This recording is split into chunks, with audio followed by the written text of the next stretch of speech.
I am really excited to have a special guest, Georgie Coghlan. She is a holistic fibromyalgia coach helping women with the condition improve their symptoms and potentially heal.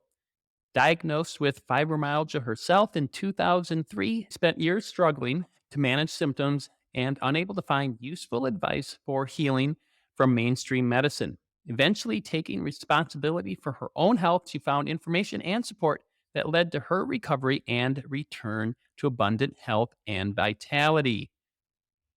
So, without any further ado, welcome to the podcast, Georgie. Hi, Michael. Thanks for having me. It's great to be here.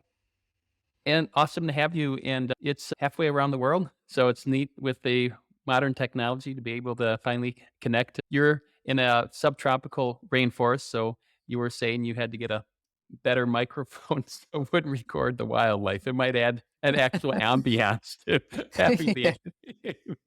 having that in there. So if we have some tropical sounds, it might sound refreshing, especially time of the year, depending on that. Sometimes people just listen to an hour of tropical sounds.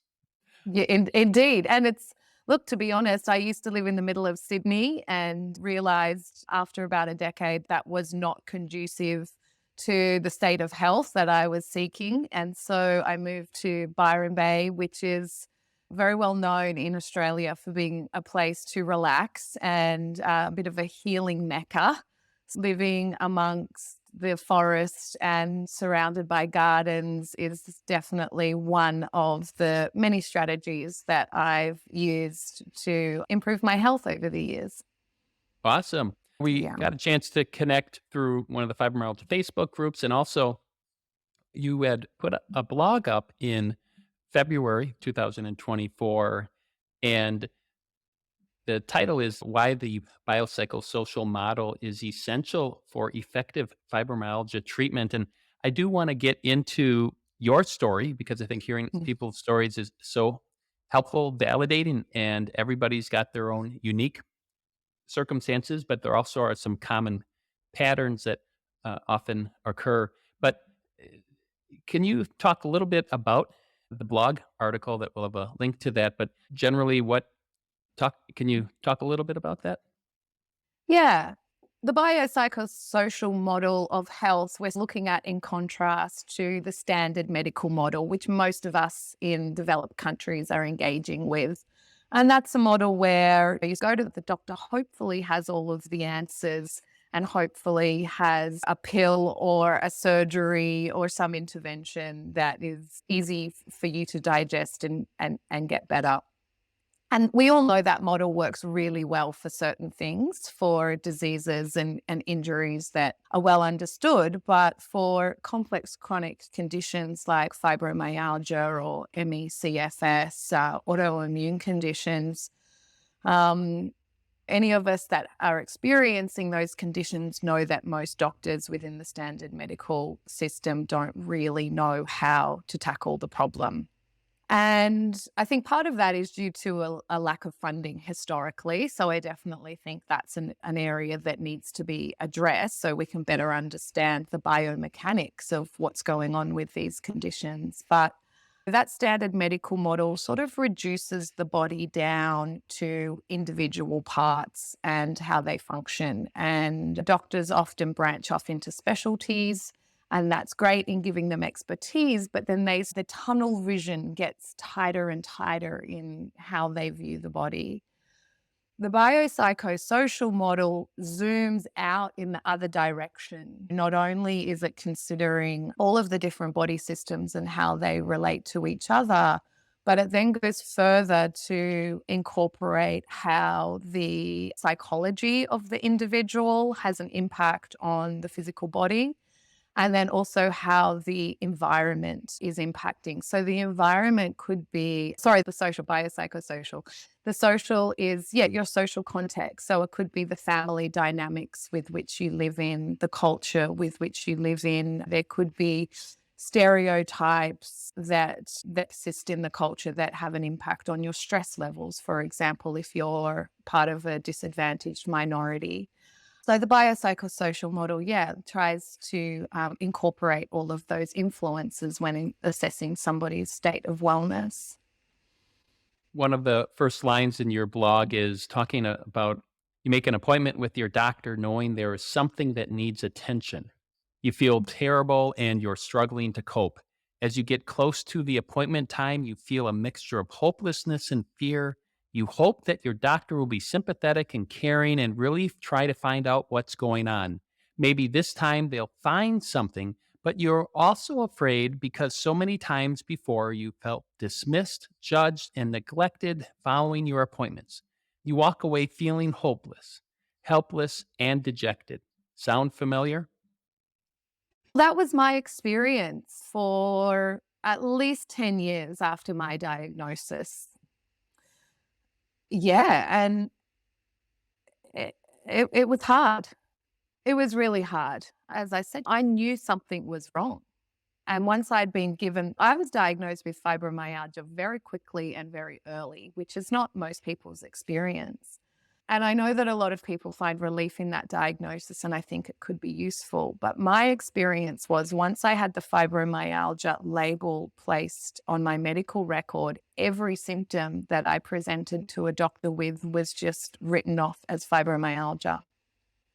And it turned out that I had a very serious stomach infection. I had a H. pylori infection for 20 years, which just kept being written off as fibromyalgia.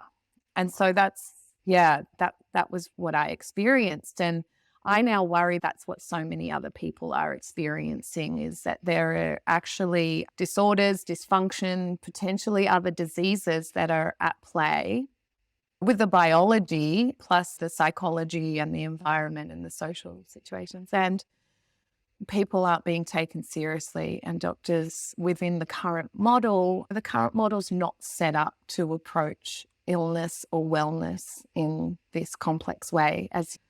Yeah. So, Mm, what is your backstory leading up to symptoms? A lot of times there are symptoms that people had going back to childhood that mm, nobody knew any different.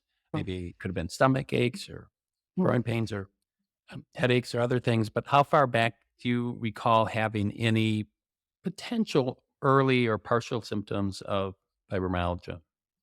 Yeah, I got the growing pains diagnosis in early adolescence.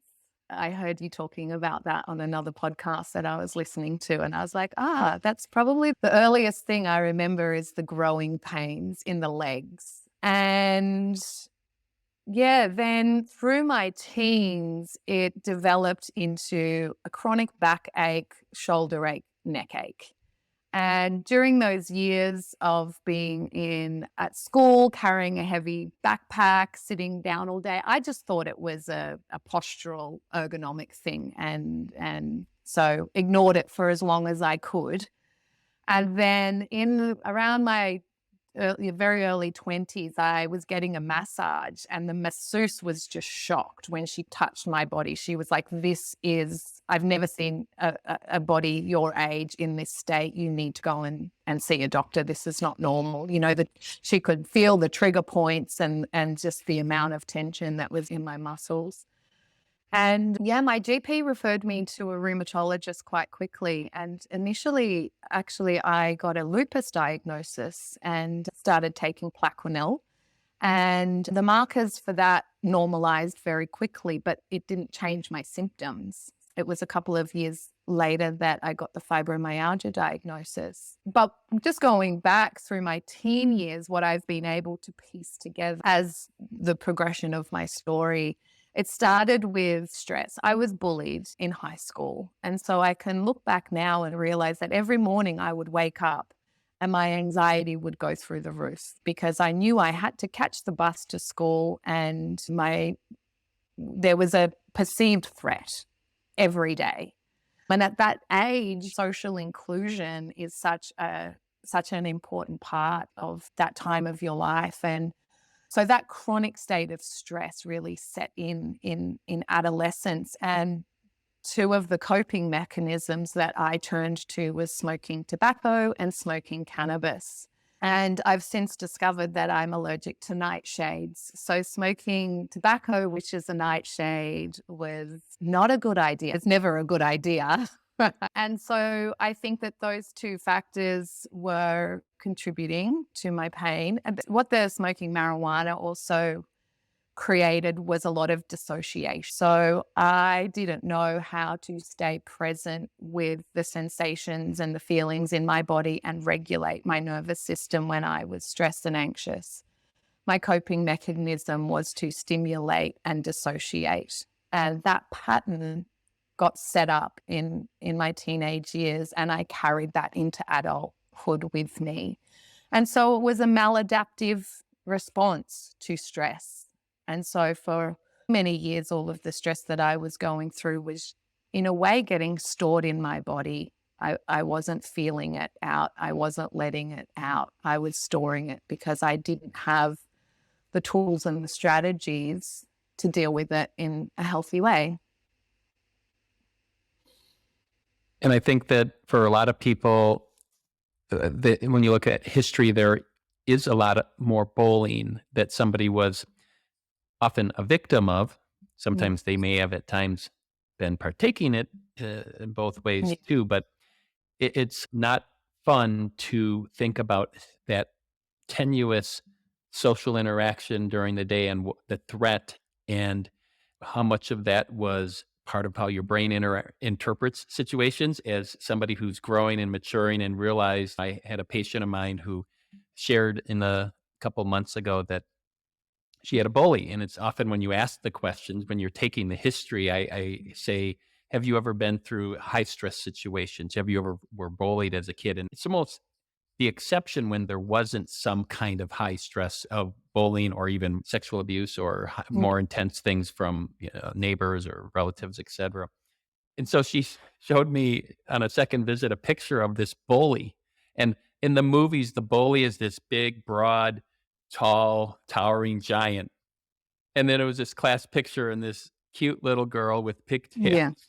And who you Yeah. never would have thought was a bully. And No. sometimes how we interpret those, and it's sometimes kids are at that age are often just being especially mean. And of course, Yeah. they sometimes see the rise out of somebody, and that Yeah. just feels into they think it's funny, and yet tragically, you're trying to hold it together, and it's not funny. It's just causing your Yeah. body to have stress and react that way. So Mm. you were having those issues, and you got a massage therapist made that comment once, "Wow, Mm. you're really tight." That was after high school then or in your early 20s then, Yeah. or Yep. That was, yeah. Just, yeah. and then you eventually went and saw a doctor for more diffuse pain, or Yeah. tell me about Yeah. that. And I was expecting to get referred to a physiotherapist because I just assumed it was a sort of musculoskeletal biomechanical issue. I needed to stretch more. But when he referred me to a rheumatologist, I was a bit perplexed and completely naive, of course. And yeah, I actually didn't follow through on the referral for quite some time because I thought that my my doctor was crazy to think that my pain was somehow in my blood instead of in my muscles. So that was one of the first times where I thought I knew better than a doctor and didn't follow through with with the recommendation. So how long after you saw the rheumatologist was the diagnosis did it take to make the diagnosis? Like I said, yeah, initially I was showing some indications of lupus antibodies, but looking back now, my rheumatologist thinks that was a false positive result because I don't have lupus. But once those markers became normal and my pain persisted, and by this stage I was also experiencing a lot of mood instability, depression, the fatigue was setting in, waking up feeling totally unrefreshed and terrible. So that was when I got the fibromyalgia diagnosis. It was probably 2 to 3 years after seeing the rheumatologist initially. And one of the keys when you're a physician evaluating somebody with pain and with the lupus, sometimes you'll have those false positive ANAs that don't necessarily correlate. And also looking at the physical exam, is there swelling in the joints? Are there Yeah. other labs like kidneys that are abnormal? And sometimes you have those false positives. You're on a relatively benign medicine with Plaquenil. There can be more severe medications like prednisone and other things that can cause significant potential side effects long term. So you got diagnosed about 2 to 3 years, which 20 plus years ago wasn't too bad. I think the Yeah, average pretty good. person has been maybe 5 to 10 years, but you were pretty well or diagnosed a little sooner than many. So they said, okay, you have fibromyalgia. And then Yes. what was the, of Go course, home and just, of course, Google it. Right. And so it was obviously the internet was very early back then, but that's literally what I was told. He said, we don't know what causes it. We don't know how to treat it. Go home and Google it. And so I did. And yeah, 20 years ago, there was barely anything. There was just the broad basic description that sort of outlined the core basic symptomology, and there is no cure. That was the prognosis.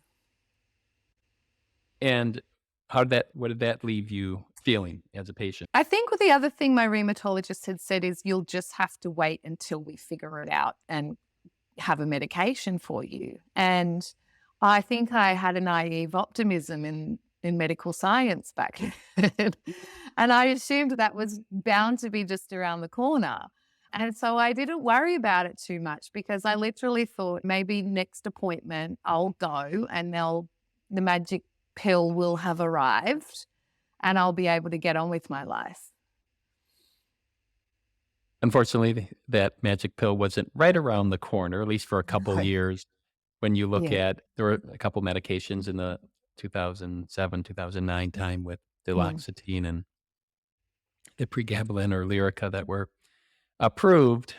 But we talk about a holistic approach and lifestyle. What was your lifestyle like back then in your 20s? And how did that maybe looking back impact fibromyalgia? Yeah.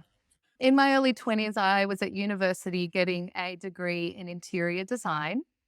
And I then went on to work as a designer in architect firms. So I was doing desk-based work for 40 hours a week. As my career progressed, I ended up working in the corporate sector, which was incredibly high pressure, high intensity, high workloads. Tight time frames, lots of stress there. And then, yeah, I would deal with that stress by drinking a lot of alcohol. Wine was my favorite pain reliever. I was still smoking through my 20s, and I liked to go out on the weekend and stay up late at night, dancing and stimulating myself. And that was normal for me. So this is what I have to look back and realize. That's what all my friends were doing. That's what all my peers were doing. I just thought that's what we all did. And it didn't occur to me. And because there was no advice coming from my medical professionals inquiring into my lifestyle choices, I really didn't question whether there was anything wrong with it. Also, Michael, I was eating a lot of carbohydrates. So I can look back now and realize that every day I was on that blood sugar roller coaster, which is exhausting in and of itself. And when we talk about carbohydrates, there's a healthy complex carbohydrates, and then there's the refined, ultra refined. Yeah. I'm assuming you're talking about the stuff that's kind of food, but not really. Yeah, actually, it was a balance. Like I've always enjoyed cooking whole food for myself. But for example, I loved a bowl of oats in the morning. Now that is recommended as a really healthy way to start the day. But for me, that is too much carbohydrates. I'm crashing. I've since been diagnosed with reactive hypoglycemia. So my body does funny things with even healthy carbohydrate, I've realized. But that was one of the little pieces of the puzzle, is that I was able to realize that the fibro fog that I was experiencing was actually me dropping into hypoglycemia. And so once I understood that and I learnt to balance my blood glucose through diet choices and eating at certain times of the day, my brain clarity just cleared up. And what else you're doing a lifestyle a lot of people in their 20s are. Unfortunately, having a body that's maybe more prone to having fibro, it may not work so well. I'm assuming a lot of your Yes. friends weren't having diffuse body pain, brain fog, and No. fatigue. When and how did you, and what were the changes that you made, and what prompted you to make changes? Yeah, it's a good question. I kept having recurring nervous breakdowns. It was I couldn't really get through more than 18 months of work without becoming, my symptoms were through the roof. Like I was really severe. All of the classic fibro symptoms, pretty much apart from migraines, I had, and it was just too hard to cope. My nervous system would get to the point where it could not process any more input from the world. I regularly had to resign from the job that I was doing to take a few months to initially, I'd spend a few weeks in bed, just allowing my nervous system to settle down. And then I'd feel better after a few months. And I was a little bit foolish and I thought that I was healed, and I'd go straight back and pick up a similar job or the same job. And I'd just repeat the whole process again. So after nearly a decade of that cycle, it was really starting to wear me down, and those breakdowns were becoming more and more psychologically challenging, deep depression, suicide ideation. And that's when I knew that I couldn't keep doing it. I couldn't keep doing it. I had to make changes. I had to get out of the awful situation that I was in. So then you had this awareness that something had to change, and as you matured as a woman, recognizing probably certain lifestyles I can't sustain, having irregular sleep schedules, trying to eat a healthier diet, Yeah. tobacco, alcohol, all of that doesn't help somebody. You were in Sydney at the time working, which is a Yeah. big metropolis. It sounds like nervous breakdown, it sounds said being, was it overstimulated or over processing so much, just with all of the challenges of having to work in that typical environment? Were those part of the factors that played a role as well? Absolutely. I think that was a big part of it. Certainly the lack of sleep as well. Just having alcohol in the system, going to sleep regularly would have been disrupting my healthy, natural sleep cycles. Staying up late multiple times a week, I have no doubt that the sleep disruptions were a contributing factor. I just think that like my homeostasis was all out. There was this stress burden, there was this toxin burden with the tobacco and the alcohol and the diet, and there wasn't enough of the restorative healthy practices and the nourishing practices that would allow my body to deal with that. Something I haven't mentioned yet, something that I did mention, but was also a significant factor, is that during these years I was having severe IBS, and I would have recurring crippling stomach aches where I literally couldn't move for a couple of hours. And this was one of the main things that I kept going back to the doctors for. And it wasn't until about 5 years ago that I was diagnosed with Helicobacter pylori. And it was the highest test result that my doctor had ever seen. And I've been able to look back and realize that I probably picked that infection up when I lived in Thailand in my late teens. And that's how I can remember having the stomach aches in my late teens. So having that infection seemed to have really compromised all of my gut integrity. I ended up with dysbiosis of the microbiome, SIBO, candida. I think it's safe to assume gut permeability was at play. And so then there was this systemic inflammation. I wasn't digesting or absorbing nutrients properly. So I ended up with nutrient deficiencies. And so again, my body just couldn't do what it needs to do to feel well. So did they give you antibiotics to treat the H. pylori? Yeah, initially we tried to treat it with natural herbal therapies because we didn't want to have to compromise the microbiome any further. But I actually ended up being put in an ambulance and pumped full of morphine on the last stomach ache that I ever had. And I started the antibiotics the next day, and I haven't had a stomach ache since. And the last few years has been a process of slowly working to heal all of the damage that was done from that infection. And as I've healed my gut and addressed the downstream problems from that, I have felt a lot better. And so, what was your exercise like during this time or in stages of him getting better in recovery? I hate the word exercise, but movement. Mm, What mm. was?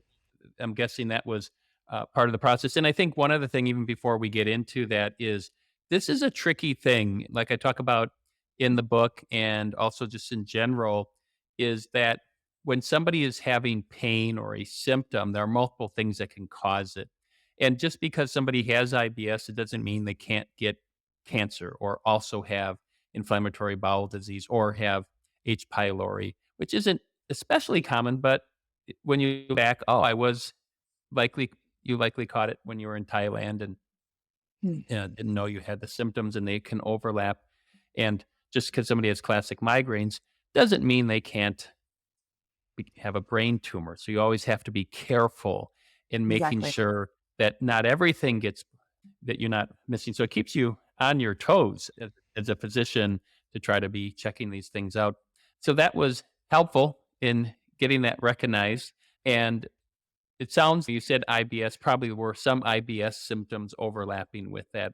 And you think in it's part of that as well? Yeah, if I consider how much stress I was under, and at some point, one of my doctors described me as being sympathetically dominant. And when I went home and Googled that, I was like, yes, definitely.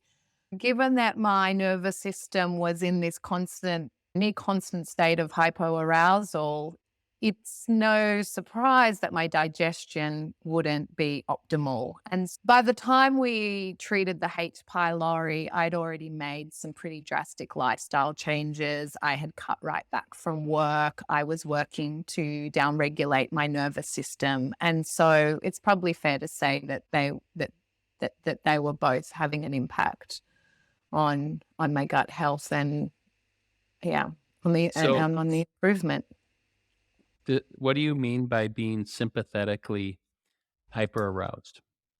Yeah, it's the fight flight response, the stress response. Something's basically I'm in danger and the nervous system becomes hyper alert to that perceived threat. It's a mechanism in our autonomic nervous system that's designed to keep us safe, to get us away from danger.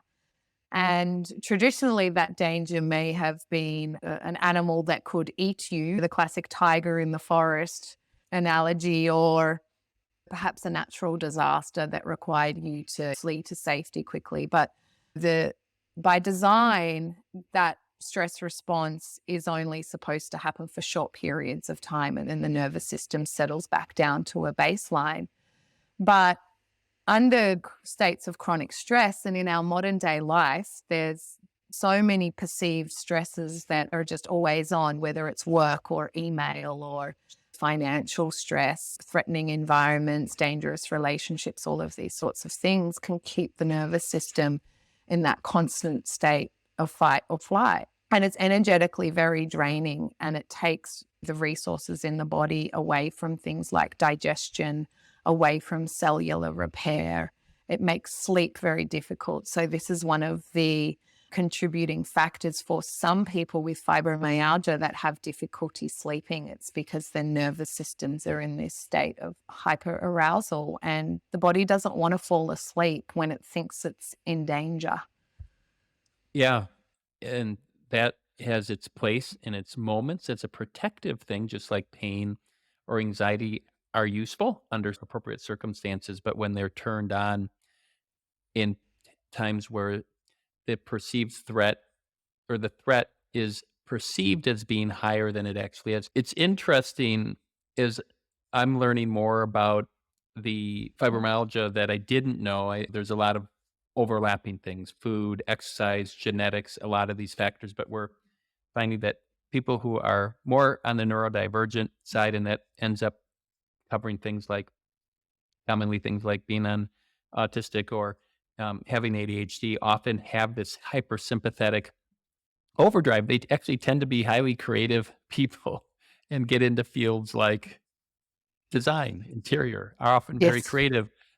But Yes, sometimes when they're having to sit down at a computer and do sometimes boring, tedious stuff, and they're not being as creative as a very small part of it, and there's deadlines and there's crunches, and maybe you have to do what the customer wants, not what you think is cool. So you're not really getting a chance as you're definitely. nodding as you're nodding your head there, where it's not all just you have to take their orders. Any thoughts on that as you look back as part of that Yeah. sympathetic thrive and what how your brain is and body is wired? Yeah, it's interesting. I've been exploring the ADHD fibromyalgia link for myself personally recently. And I did actually have my psychiatrist diagnose me just last week. Oh, So wow. I'm still processing all of that and putting the pieces together. Before I started factoring in the ADHD aspect, I thought it was really just I got bullied. I was stuck in stress. That's what my nervous system got used to. And then it just carried on that way. But as I've been understanding how ADHD tends to present in girls versus boys, I can look back and see I was a very sporty child. I was in all of the sports teams at school, doing all the different things, representing the school, traveling around the state. That was perhaps my display of hyperactivity. And then, yeah, the fact that I turned to nicotine and alcohol is also no surprise if I've got an ADHD brain that's always on the hunt for the next dopamine hit, and the highly processed foods fit into that as well. I was an adrenaline junkie. At 19, I went traveling the world by myself. So I was always looking for the thrill. Yeah, I was just a thrill seeker. And again, for me, that just felt normal. And now I can look back and go, wow, I was constantly pushing those chemicals through my system. And in a way, they felt good, but it was exhausting. And I've come to know the feeling now of when my body starts to feel that sense of burnout. And it actually happens quite quickly. Even drinking coffee every day, if I just have one cup of coffee, after a few weeks, I'm starting to feel like it's too much stimulation. So yeah, it's been interesting. It's been a very core part of my healing journey, getting to know the language of my nervous system.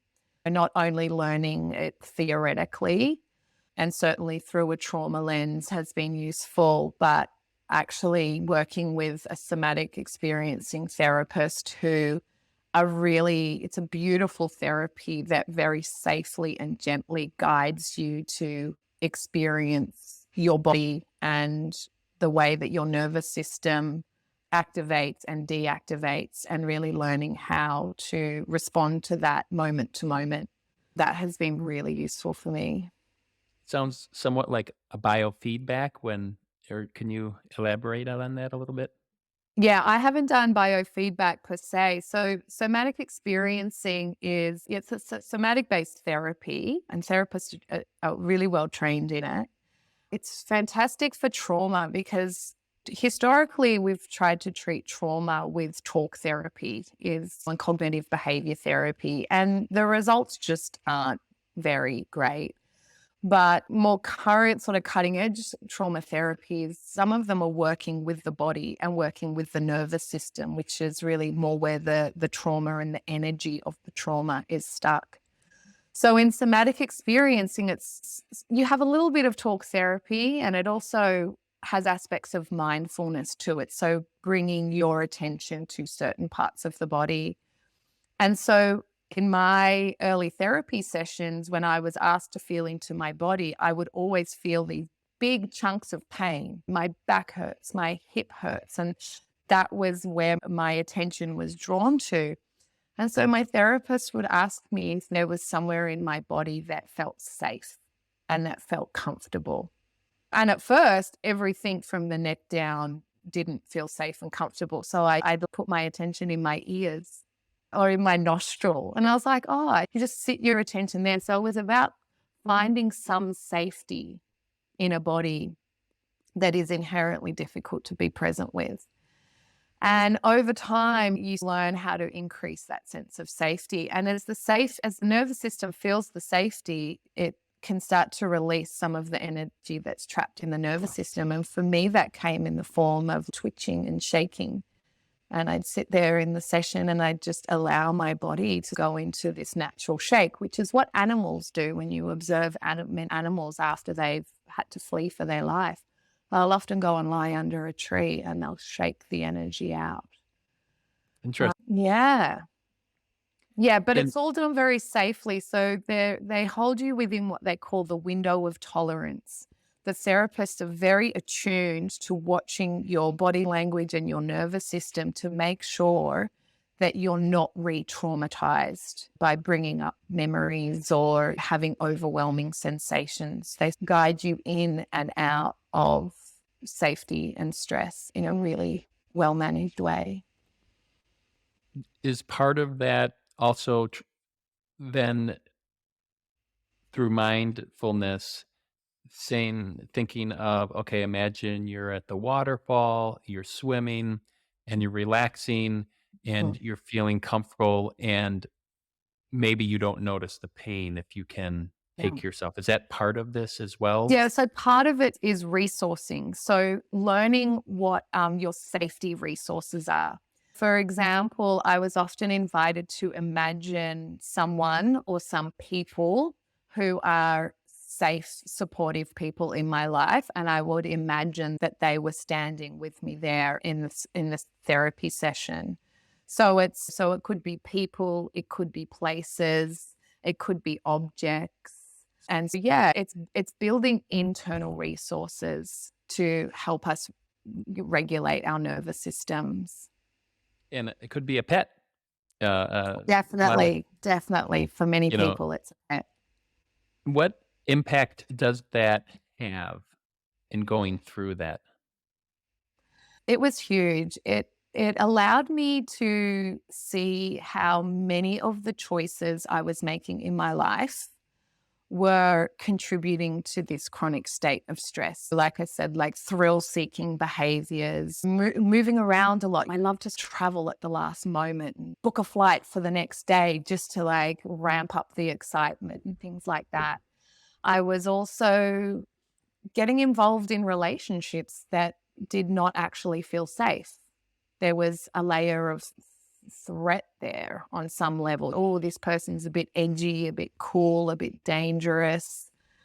There was something I had to acknowledge that there was some subconscious attraction there for me. And I realized it was just that stimulating of the nervous system. And so I stopped moving towards people like that. And instead, I learnt what safety felt like. I learnt what feeling relaxed felt like. And at first it was very uncomfortable and I couldn't stay in that state for very long. This is why the ongoing therapy really helped me to build on that capacity. And yeah, I was able then to start making conscious decisions to move towards safety.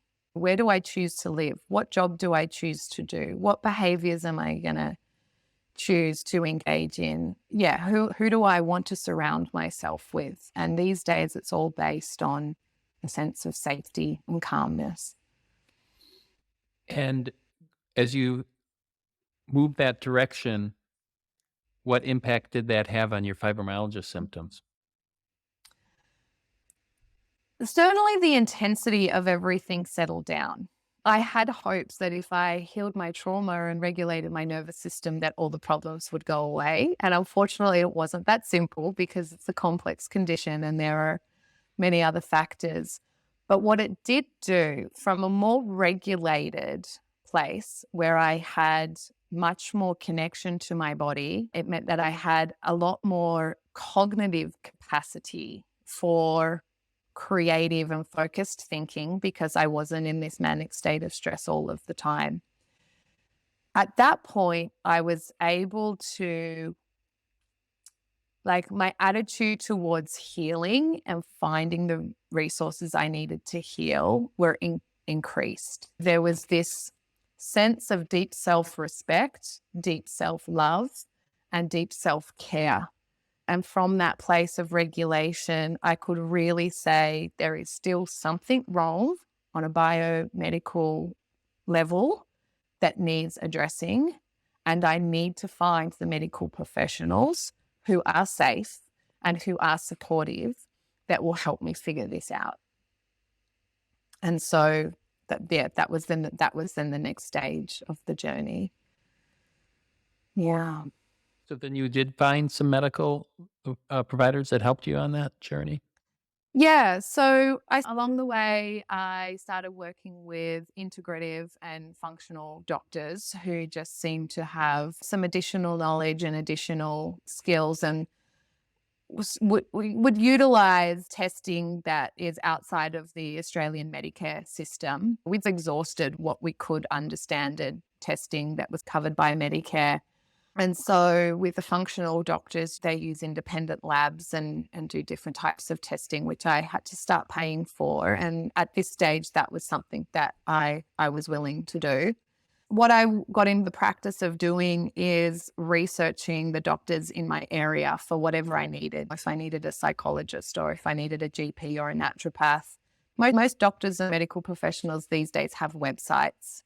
So I would Google them and I would read their description. I would read what their qualifications are. And most importantly, I was looking for doctors that listed chronic fatigue and fibromyalgia as conditions that they were willing to treat. If they were willing to write that on their website, then I felt like that was a good start.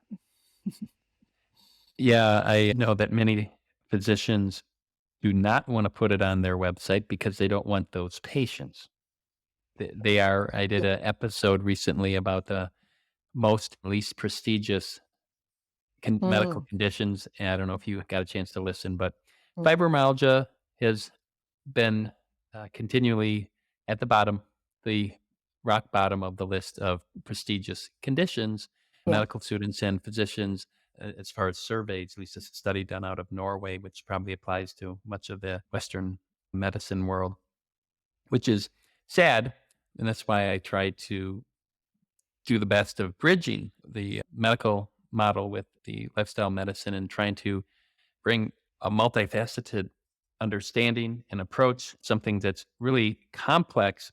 I think one of the things going through that somatic therapy too is the recognition that there was things under your control, Yeah. that you had things that you could make an impact within some range, like there wasn't everything, but oh, I don't notice it as much.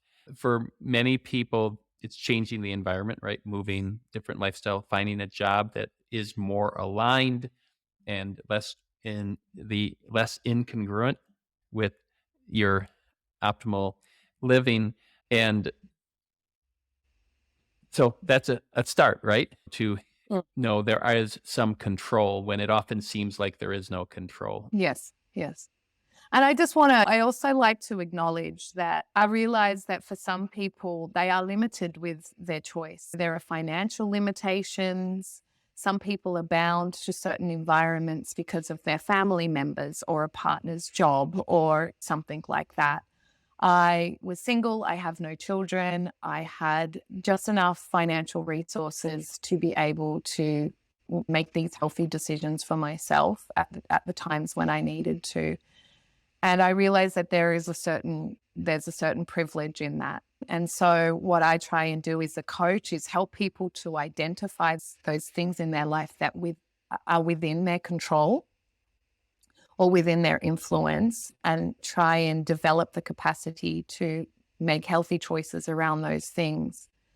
But then to also be able to appreciate the things that are not within control and the things that at this time in life you might not be able to change. But it's also being open. Sometimes we really have to give ourselves time to evolve our thinking around what is the priority. For me, I just got to a state where literally nothing else mattered except my health, because I could no longer work and I couldn't enjoy much of a social life and I couldn't spend time with my family in the way that I wanted to. And so for me, I stopped spending money on everything that was unnecessary apart from my health.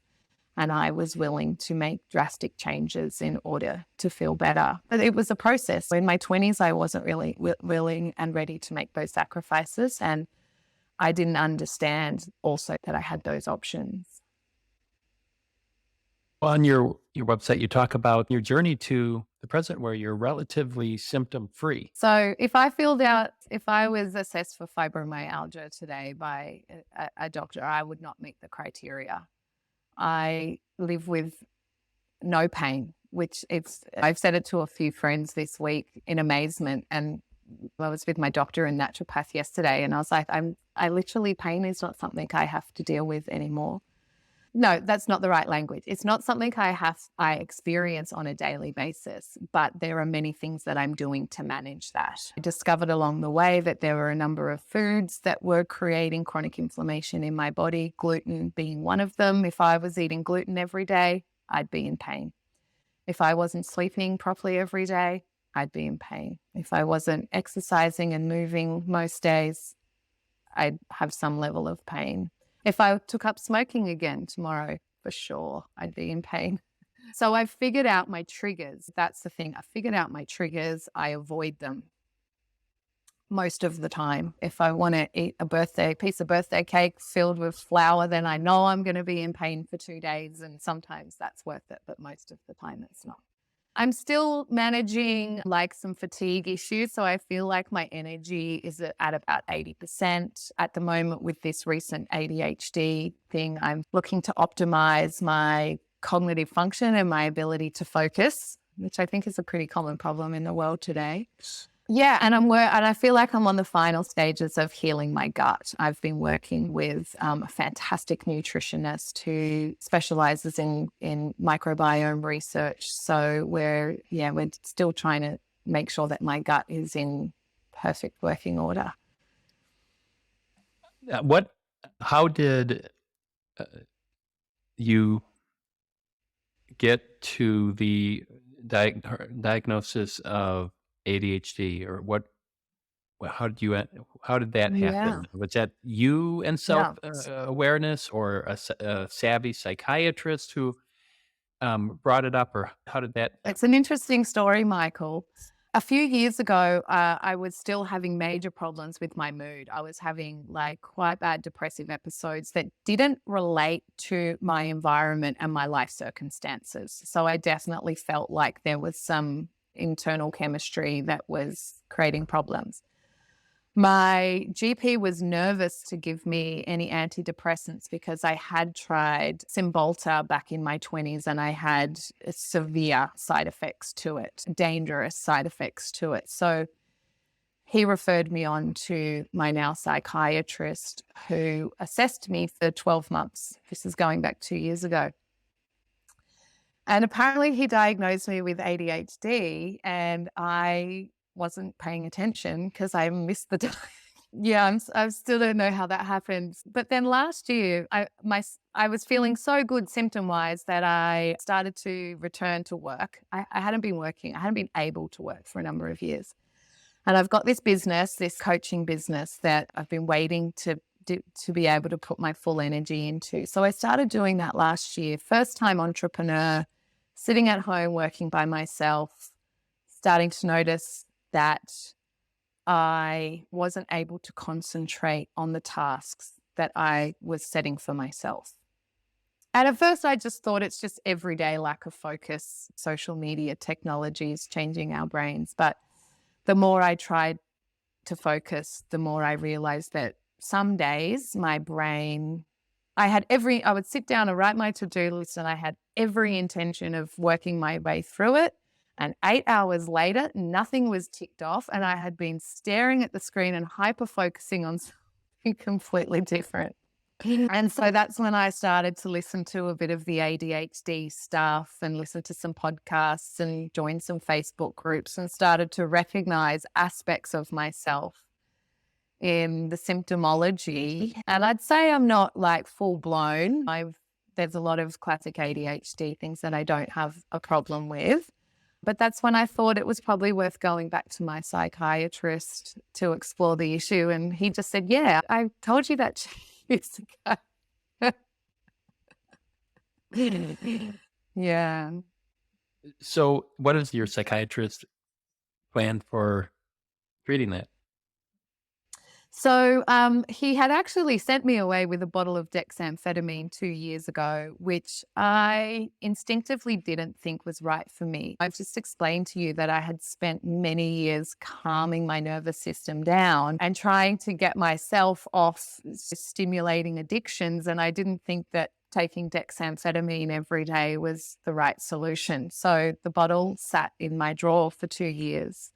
This time he has suggested Ritalin, so I have a script for that. But again, the more I feel into my body, the more I find when I take even mild stimulants, I start to feel anxious and jittery. And I actually seem to feel my best when I'm being just really healthy, doing all of the sensible things, not stimulating, sleeping well, exercising every day.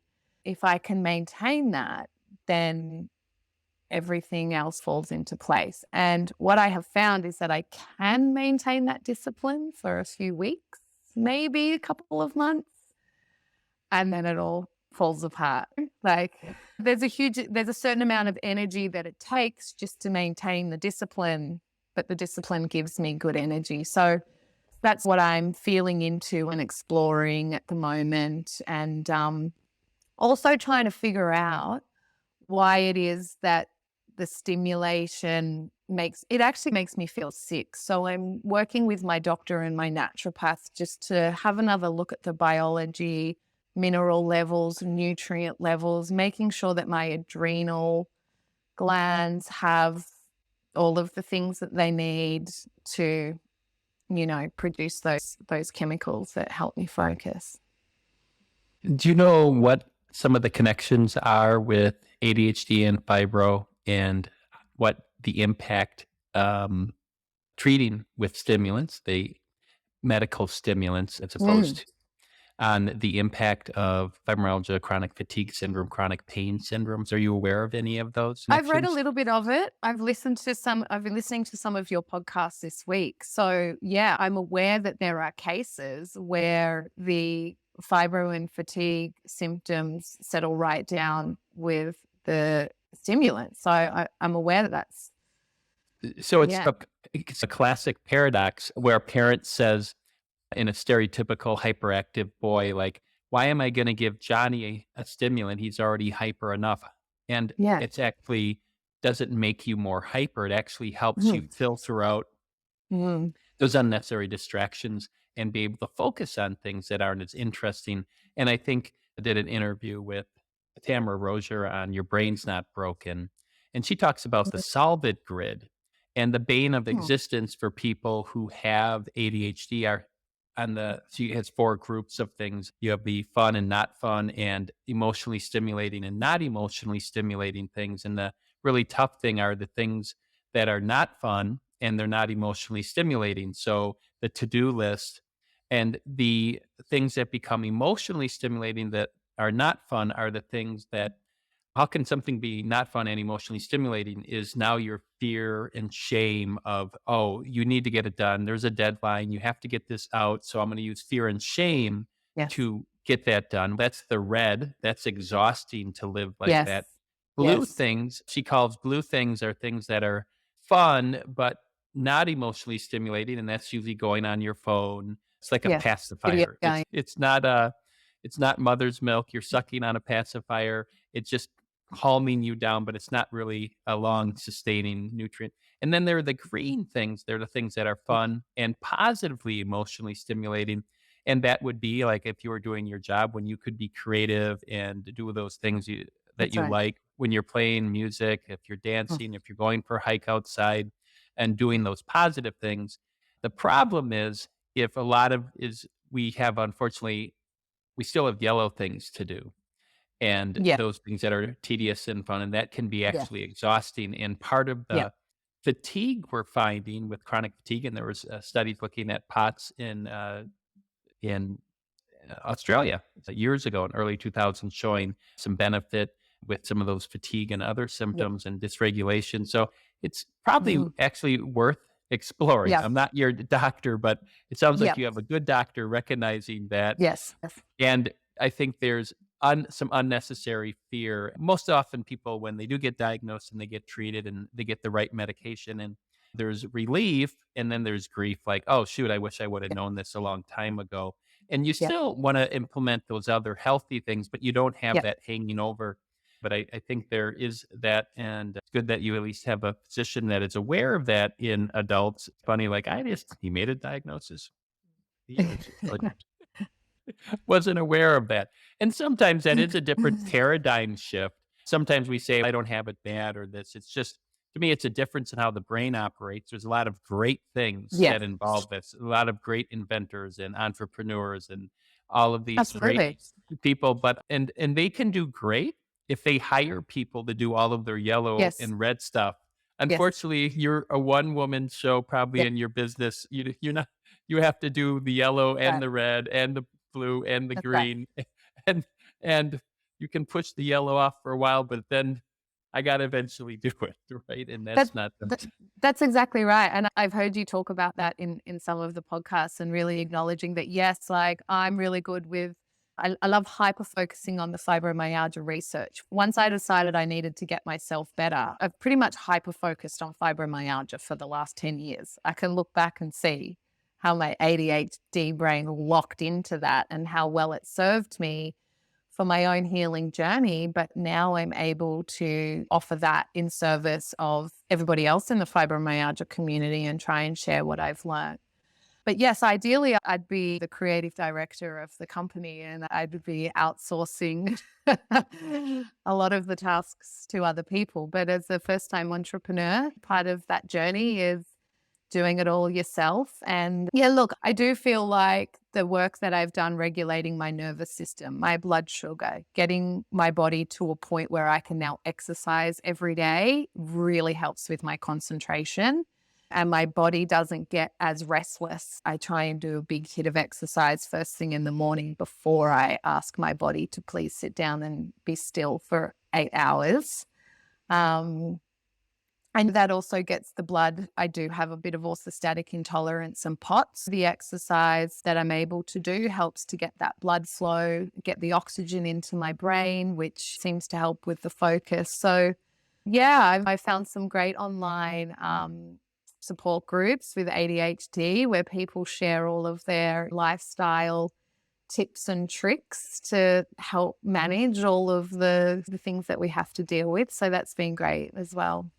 And for some people, their best, most productive time is when they come back from their exercise and then they can Indeed. do better with focusing.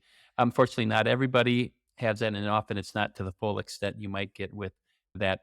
I just read the biography of Tesla, the going back over 100 years ago, brought Mm. the AC, and he, based on its history, likely was autistic, probably had ADHD, highly creative, but he walked 8 to 9 miles a day. This is going back years ago, but I think whether that part of it might have been practicality, as there weren't cars like we have now, but that was self-regulation, and he was an Yes. inventor. So he hated working on the tedious part of something he invented, but he was constantly wanting to go back and be creative. So recognizing, what can I do? What can I create using your artistic talents, using music, photography, whatever it is, Yes. as a positive resource. So maybe as we're getting to the last chapter of our conversation here, now you work as a fibromyalgia coach, and for um, tell us about that and how you work with clients and how they can get a hold of you, and what kind of person who's living with fibromyalgia would be somebody that would be good to work for you to work with. Yeah. So the idea came to me through Dr. Ginevra Lipton's book, The Fibro Manual, which was one of the first fibro books I read. And she talks about fibromyalgia coaches filling the gaps between the medical professionals and acknowledging that for effective fibromyalgia management does usually require patient education and discovering the strategies for each individual that are going to help them manage symptoms. So acknowledging that the standard medical model at present time doesn't really factor in mindset coaching and behavioral change. As a doctor, you have a short period of time and you might suggest altering the diet, but then it's actually really hard for humans to go home and alter your diet, as an example. And so with all of the complexities of fibromyalgia, there's so many different things that could need changing: sleep patterns, diet, exercise, lifestyle, nervous system, et cetera, et cetera. I was really drawn to that concept. I trained to be a life coach, and then I trained with the International Fibromyalgia Coaching Institute that's based over there in the States to be a fibromyalgia advisor. And I'm now running my business. It's all online. So sessions run over Zoom, so I can work with anyone in the world. And the idea is to offer inspiration, partly by telling my story and really allowing people to see that it is possible to go from extreme end of fibromyalgia to improvement. And I don't throw around the word recovery, but I like to talk about improvement. I think that improvement is possible for everyone. And that will vary depending on resources and personal situations, comorbidities, all of those sorts of things. Coaching is usually an ongoing process of personal exploration and change. It's not really about me being an expert and saying, you should do this, you should do that. As a coach, I can listen to the problems that you're having and help you figure out the solutions for yourself. As coaching, we're very focused on solutions and on empowering the individual to find the resources that they already have within them and to tap into those and to leverage those to improve their life. As a fibromyalgia advisor, and I consider myself an expert, I do also have the benefit of being able to provide education and make suggestions. I'm not a doctor, I don't prescribe, but I can, suggest ideas that you can take back to your doctor, tests that you might not have considered yet. And I consider myself as a coach, I like this concept of a team of healing allies. I think that everybody with fibromyalgia deserves a team of healing allies that will include a really willing and supportive doctor or physician, probably some kind of mental health support, because living with a chronic illness like this is difficult at best, even if you don't have any trauma or mental health problems. And then you can assemble all of the other people that you might need, whether that's naturopaths or dietitians or herbalists, Chinese medicine. Everybody likes to work with different professionals. So I see my role as a coach as part of that team, supporting people through lifestyle changes to help themselves feel better. What you went through, and then also working with others and diving in for the last 10 years, understanding what are some common patterns. Everybody's got their own unique situation, but there are common things, and they may Yes. not know that what they're doing is sabotaging their Yes. success, where they may power real hard and push to get things done, and then they're exhausted. Like, you can't do that. You have to Yeah. pace yourself. You can't do it all Yes. in 90 minutes and then you're collapsed. Mm. And they may go, "Really? I've been doing that my whole life, and how has that been working?" It's not working Yes. out well, and, with that so for those who wanna get a hold of you, I can have the link to their podcast, and, hey, if they say hi from heard you on Dr. Lenz's podcast, hopefully they can, Yes. mention that there's no kickback or anything with this. It's just here to help, extend the education and, Yeah. hope that more people can grow in their understanding, and that is why I wrote a book and then Yeah. decided to start the podcast, is because this is a complex problem that is not a simple one time, one easy fix. But there's a lot of things that are Yeah. involved in having somebody who is encouraging you, who's walked with you, and having to get that Sometimes in the world of fibromyalgia, I hear from people who I don't want to go on those Facebook groups because I'm doing so much better. And who wants to hear about somebody who's doing better because you're shunned because we are sometimes in that Yeah. learned helplessness that I Yes. don't think Yes. there's any hope. And I like to have that safety. Any Yes. thoughts or last thoughts of encouragement? I guess I always frame it from hopefully three groups of listeners. One are those who are living with fibromyalgia, and then Mm, their loved ones, family, friends, coworkers, neighbors who don't have fibro, don't really get it. And also speaking to other clinicians and other people out there who are listening and may not know a lot about fibro. Um, to maybe end any words to those groups of people listening, yeah. especially starting with those who are living with fibromyalgia?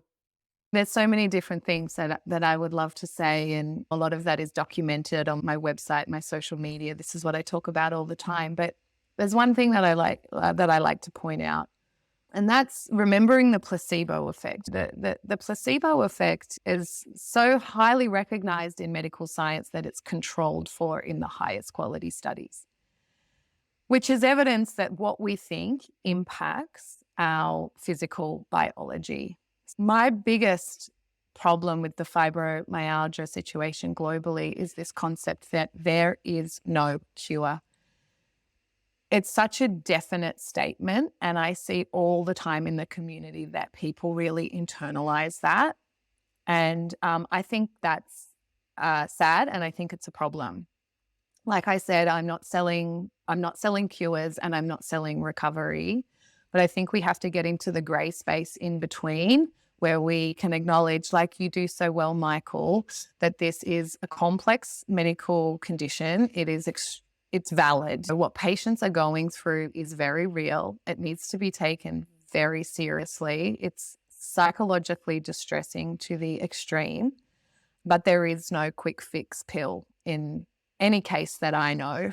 But that's not to say that there's not improvement to be made. And the first thing to start with is selecting your thoughts and your beliefs around that. I know that for me personally, the moments when I lost hope that I could get better were the darkest days of my life. As long as I had a little bit of hope, and it was hearing other people's improvement and remission stories that I would latch onto. I really latched onto them, and I thought, if you can do it, maybe I can do it. And I hung on to that hope, and that kept me searching for answers. I'm now creating a business that I wish I had access to in my early 20s. If I had medical professionals and support services that provided the information that I'm now sharing, my life would have been very different. And I don't think I would have got as bad as I did. Yeah, I just also want to take this opportunity to acknowledge you. It is very rare for a doctor to put their hand up and specialize in fibromyalgia. And I really love the energy and the knowledge that you're bringing to the community. And I really share your passion in spreading this information and trying to help this community. Thank you. Thank you. Yeah, it's encouraging to be encouraged, and having other people who are trying to support people are going through some very difficult and often are misunderstood by the medical community. But hopefully, more of people will have contact with people earlier in this and their course on their journey. You talk about the placebo effect, and there are different levels of evidence on treatments. Some are more robust in the classic statistical manual or way of looking at things, but or evidence based. But there is something about that placebo, but it's that power of, hey, you can get better, how your mind interacts and interprets things. Interestingly, I don't know if you've heard of the nocebo effect. I've heard of a patient today who was talking about, now don't tell me any side effect of any medication because then I think I'm Yes. going to get it. Yes. And there's a lot of struggles going on. Nothing to joke about, but it's very emotionally challenging in all of these things and trying to go through because we try a medication, but also there's a lot of environmental, social unevenness. How much, and there's variables from day to day, Yes. week to Of course. week that struggles, all of those make it harder to know, was there maybe a partial benefit? How do we know? All of these different uh, factors. I'm so excited to have you on and so excited for you. And I hope that your business does very well and wish you the best on your journey and hopefully keep connected as we are going through the month of May, a fibromyalgia awareness month. And I've had in my third season have had stories of people who are living with fibromyalgia and often living well. If you listen to last year's episodes, I didn't want to cherry pick, and I had some listeners who are struggling. And sometimes, if you only hear people who are having successes, you think you're such a failure. And many people who are living with fibromyalgia have that hypersensitive nervous system, hypervigilant, and that often ends up having a lot of negative thoughts about themselves, which only has that negative feedback. Oh, Georgie's Yes. doing great, but I'm sucking. But hey, just Mm. talk to Georgie and get a chance. And she understands this, and we understand. And hopefully, you're encouraged. And if you have enjoyed this podcast series with Georgie's story, sharing that with others in your life, and maybe for those who have a loved one who has this and they're not even listening to this podcast themselves. These are a great opportunity for you to share that with others. And if you're a clinician of some kind, hopefully can be inspired by stories and grow in your understanding as well. Again, thanks for listening and thanks for coming on the podcast. Thanks for having me. Great to chat with you, Michael.